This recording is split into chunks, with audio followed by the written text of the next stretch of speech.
요한계시록 18장 16절 말씀.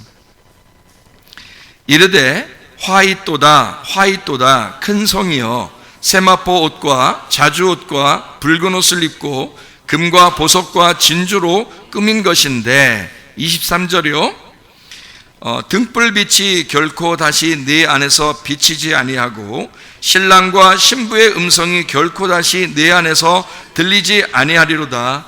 너의 상인들은 땅의 왕족들이라 네 복술로 말미암아 만국이 미혹되었도다.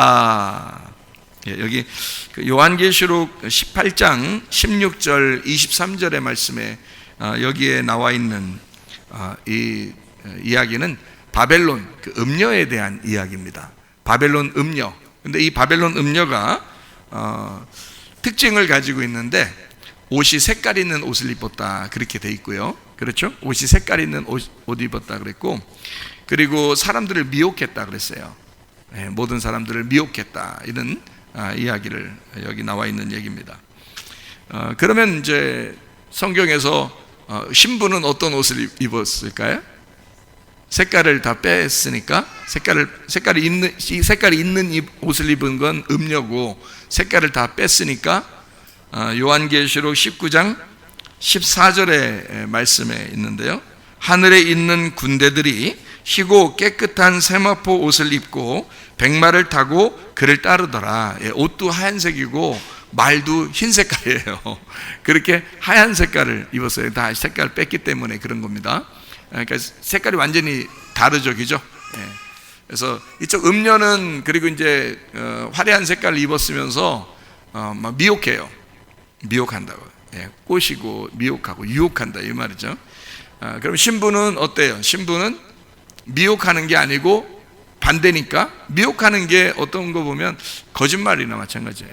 그러니까 신부는 거짓말이 아니고 정직한 사람을 얘기하는 거죠. 그러니까 흰 세마포를 입었고 그리고 정직한 사람이다, 이렇게 보면 그 신부라는 이야기입니다. 성경에 우리 보고 빛의 갑옷을 입으라고 그랬죠. 로마서 13장 12, 14절에 나와 있는 말씀이에요. 빛의 갑옷. 에베소서 6장 11절 13절의 말씀에 보면 전신갑주를 입으라 그랬습니다. 그게 흰 세마포예요. 그러니까 좀 다르게 성경에 썼지만 사실 전신갑주, 빛의 갑옷, 그리고 흰 세마포 같은 겁니다. 이렇게. 나머지 이제 음녀는 이제 색깔이 좀 화려한 그런 옷들을 입게 돼 있어요. 어떤 이제 화려한 옷을 입었냐면 이 음녀라고 하는 게 어디에 있는 거라 그랬어요? 교회 안에 있는 거라 그랬어요? 교회 밖에 있는 거라 그랬어요? 교회 안에 있는 거라 그랬어요. 교회 안에 있는 건데 점점 이제 진리로 자꾸 가는 사람이 아니고 자꾸 애굽 쪽으로 가는 사람을, 그건 이제 음녀라 그래요. 그리고 음녀는 애굽으로 자꾸 이렇게 끌어들여요, 사람들을. 그러니까 애굽 쪽으로 가자 이렇게 끌어들여요. 그러니까 이게 위에 진리로 자꾸 이렇게 가야 되는데 자꾸 거짓으로 끌어들이고 미혹하고 애굽으로 끌어들이는, 그게 이제 음녀라고 그러는 거거든요. 성경에 음녀라고 하는 게 아주 잘 나타낸 데가 어디냐면 잠언서예요. 잠언서 7장 16절 이렇게 보니까 내 침상에는 요와 애굽의 문이 있는 이불을 폈고 그랬어요. 음녀는 침상이 있어요. 침상이 있다는 말은, 침상은 뭐 하는 데를 침상이라고 그래요? 잠자는 걸 침상이라고 그러죠. 그러니까 음녀는 뭐 하기를 좋아하는 거예요? 잠자기를 좋아하는 거예요. 잠자기를 좋아해요. 근데 이불이 어느 나라 이불이래요? 애굽이 이불이래요. 하필 애굽 이불이네. 그러니까 우리가 애굽에서 출발해가지고 광야를 거쳐서 가나안 땅으로 가야 되잖아요. 그런데 이스라엘 백성들이 광야로 가 있는데 이스라엘 백성들이 자기들끼리 막 우리 여기 광야에서 우리 죽으면 어떡하냐 그러면서 애굽으로 자꾸 가자고 하는 사람들이 생겼죠.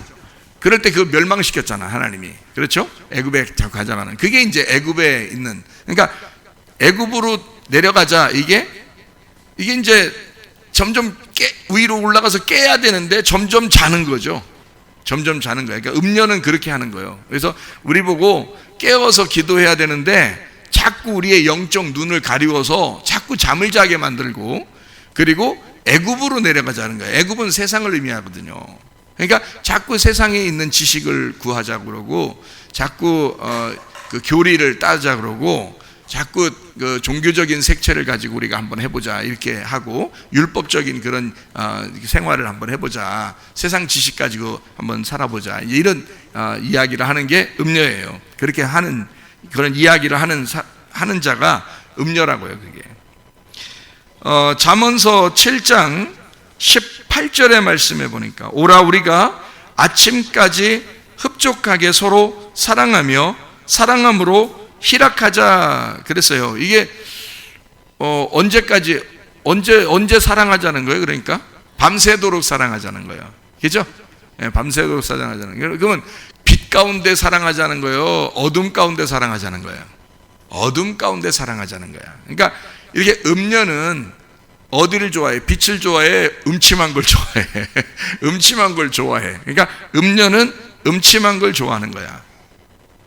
무슨 말인지 알죠? 그러니까 우리가 어둠 가운데 있다가 우리가 빛이신 예수님을 만나서 오는 사람들인데, 자꾸 어둠을 좋아해서 들어가자는 거잖아. 그게 음녀란 말이에요. 우리 보고 어둠 가운데 행동하자. 그 말은, 어둠 가운데 행동하자는 말은 어디서 살자는 말이에요? 애굽에서 살자는 말이에요. 그러니까 세상적으로 우리가 살자 그 말이야. 그러니까 영적인 눈이 가리워서 어둠 가운데 살아보자 그 말이야. 그렇게 사랑해 보자는 거예요. 근데 그거 아니거든요. 영적인 눈이 열어져서 우린 땅을 벗어나서 하늘에서 사랑하는 사람들이거든요. 하늘적인 사랑, 빛의 사랑을 하는 사람들인데, 이 음녀는 그렇지 않다고. 음녀는 밤의 사랑을 하자 그러는 거예요. 자, 19절 잠언서 7장 19절의 말씀에 보니까 뭐라면, 남편은 집을 떠나 먼 길을 갔는데, 그래요. 남편이, 이 여자가 있다는 거 없다는 거야? 있다는 얘기야. 남편이 있는데 집을 떠나서 멀리 갔기 때문에 그 사이에 한번 이렇게 놀아보자 그 말이거든요. 우리 남편 되신 분이 누구야? 예수님이에요. 그러니까 이 여자도 예수님을 아는 사람이에요. 그죠? 예수님을 믿는 사람이야. 그죠? 예수님 믿는 사람인데, 마태복음 25장에는 슬기로운 5처녀가 있고 미련한 5처녀가 있다 그랬죠. 그죠? 근데 똑같이 다 등불이 있단 말이야. 그 등불은 누가 준 거면 신랑이 주는 거예요. 똑같이 가지고 있는데, 하나는 꺼져가는 거고 하나는 계속 기름이 있는 거를 얘기하는 거잖아요. 그죠? 그러니까 꺼져가는 거를 음녀라 그러는 거고요. 예, 밤에 사랑하는 꺼져가는 거. 그리고 이제 등불이 계속 빛나는 이 사람을 신부라 그러는 거예요. 그러니까 주님이 신랑이 오셔가지고 신부를 데리고 가죠. 그죠? 예, 그러니까 이 사람들은 버림당한단 말이야. 그러니까 음녀라는 색채가 있는데, 음녀라는 색채는 색깔이 있다. 밤에 사랑을 한다. 어둠 가운데 있으려고 그런다. 그리고 세상적으로 살려고 그런다. 그런 말이에요. 그게 이제 음녀의 특징이에요. 그리고 근데 남편은 있다. 남편은 있으니까 교회는 다니는 사람이다 그 말이죠. 그러니까 이 성경은 교회 안 다니는 사람들에 대해서 썼을까 안 썼을까? 안 쓴 거예요. 교회 다니는 사람들을 읽으라고 쓴 거예요. 이거는 그러니까 교회 다니는 사람 중에 이렇게 두 종류가 있는데, 음녀가 있고 신부가 있다, 이런 얘기하는 거예요. 그러니까 우리 마음속에도 그런 게 있죠. 음녀라는 색채를 가지고 살아보고 싶은, 그런 세상에 살아보고 싶은 그런 마음이 있고 생각이 있고요. 그리고 신부처럼 내가 정말 정결하게 내가 해야 되는데 하는 그런 마음도 있단 말이에요. 우리 생각에. 그죠? 우리 속에 이게 양쪽 다 있다고요. 그러면 이걸 뭐라 그러냐면, 이 신부는 예수님이 이제 신랑 되셔서 하나가 됐으니까 예수님이 우리의 주인 되는 거고요. 그리고 음녀는 내가 주인인 거예요. 그러니까 나하고 예수님하고 어떻게 전쟁하는 거야. 이 마음에서 전쟁하는 거야. 그걸 이제 성경에서는 전쟁 마당이라 그러는 거예요. 전쟁 마당을 아마겟돈이라 그렇게 말하는 거고요. 그게요, 전쟁 마당, 이게 아마겟돈이고요. 그리고 우리 속에서 영적인 전쟁을 하고 있다는 얘기야. 그러니까 우리 생각에, 내 생각과 하나님의 그 생각이 충돌을 일으킨다는 거죠. 이게. 그게 전쟁이야. 영적 전쟁. 그래, 이제 음녀에 대한 이야기를 잘 우리가 알고 있으면은, 내가 음녀 같은 짓을 하면 안 되겠구나, 이제 이런 생각을 가지고 살아가게 되겠죠. 그죠? 그래서 우리가 진리 가운데 신부의 삶을 우리가 사셔야 된다. 그러다 보니까 정직한 이렇게 미혹이 되지 않는 진리를 아는 진실한 사람이 되어야 되겠다. 그렇게 살아야 되겠다는 그런 마음을 우리가 갖게 되죠.